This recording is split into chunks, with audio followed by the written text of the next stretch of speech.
Hey there, my name is Cloud, and this is me enjoying my runs and the best gifts of life with my ladies.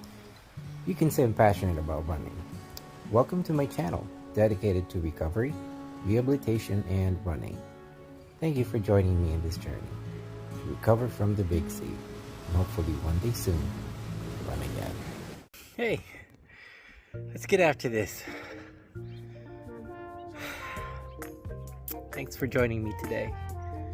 Let's do this. Come on. Recovery and rehab. We've got a nice break from the cold spell. It's actually 70 degrees today. That's why I'm out here. So thanks for joining me in this walk today. Hopefully you have a great day too. Yeah, this is kind of weird for a November. 70 degrees. I'll take it.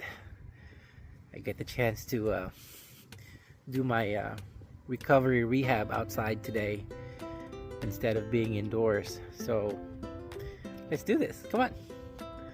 Let's make this happen. So starting off with 106 beats per minute. I have to say the last few days my tachycardia has been better, much more mild, more controlled. So again, just to repeat, my 2D echocardiogram yielded very normal results from a few days ago. EKG, electrocardiogram, yielded the same normal results the other day. So apparently my tachycardia is definitely not heart generated. I think it's a combination of a lot of factors, and we can kind of go over it today here from what my impressions are. Definitely there's a lot of deconditioning. I know I'm significantly deconditioned from my usual physical activity tolerances following my chemotherapy, which again, my first chemotherapy officially was 4 weeks as of yesterday. So today is 4 weeks and 1 day essentially. So I know from the side effects of that chemo I've been deconditioned. I know that. So that's one factor. The second factor and my impression is that apparently after a right lower lobectomy of your lung, well, my lung, you tend to lose, well, I lost about 20 to 25% lung capacity. And after further readings, I've come to realize that it's not uncommon for people to actually go 10 to 15 beats per minute higher in heart rate prior, from where they were prior to the operation, the surgery. So in my case, just before the surgery, my typical usual heart rate was about 85 to 90 beats per minute. And now my baseline heart rate sitting doing office work is about 99 to 105 beats per minute. And with activity, it does seem to spike to about 120, 125. And you can tell I'm taking these deep breaths as I do this walk activity with you. 110 beats per minute right now is where I'm sitting at a very slow snail pace of 33 minutes a mile. So that's factor number 2 that I think has confluence to affect where my baseline abilities are activity wise. These metrics are very important and key to me so I can objectively track my progress. As a background, I do like to run, as you may know, and my current vitals, you know, the heart rate, my pace, my speed, my breath rate, my rate of perceived exertion, is something that I'm keenly comparing to where these numbers were from last year when I did my run, when I did my half marathon. So to me, there's a lot of data that I'm comparing myself to today from where I was. So factor number one being deconditioned. Factor number two, the the projected elevated heart rate following the actual surgery. And I think factor number three is the whole thing about the steroid withdrawal, the cortisol rebound, or otherwise known as the autonomic dysregulation. And these are things, these are all in reference to, you know, the systemic. 105. Lap 1, 9 minutes. There you go, 105 beats per minute. Lap 1, that's a quarter mile. Whew.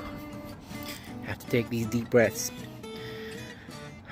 So, as I was saying, the autonomic dysregulation has affected me systemically, my whole metabolism. Let's stay motivated. Let's stay focused, right? Throughout the adversities that we have to go through. It's part of our recovery and heart rate 106 and our healing.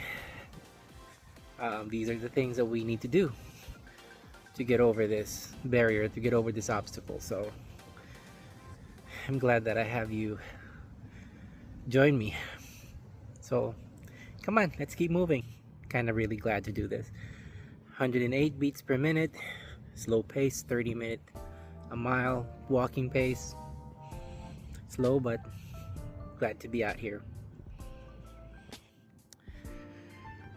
102 heart rate. So let me just finish this last leg and get over the hump, at least over half a mile. I think I'll be happy with that for today. And maybe tomorrow, if the weather is as good as today, I'll shoot for a mile.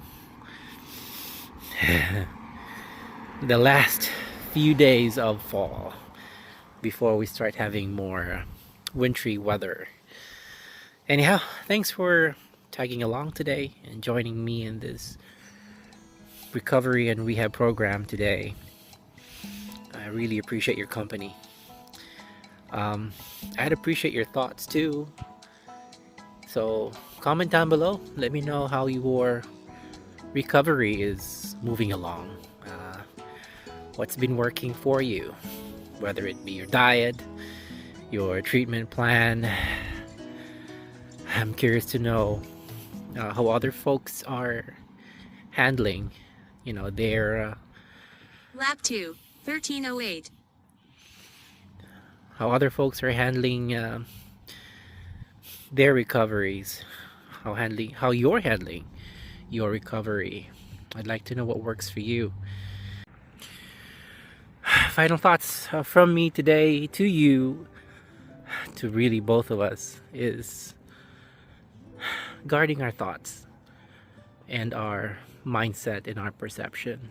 I think beyond, you know, the physical metrics that we've been talking about over the past several weeks, heart rate, you know, activity levels, resistance, and all that stuff, you know, beyond that, it's equally important to remember that our thoughts, my thoughts, are probably the most I should be concerned about, to be guarded with, because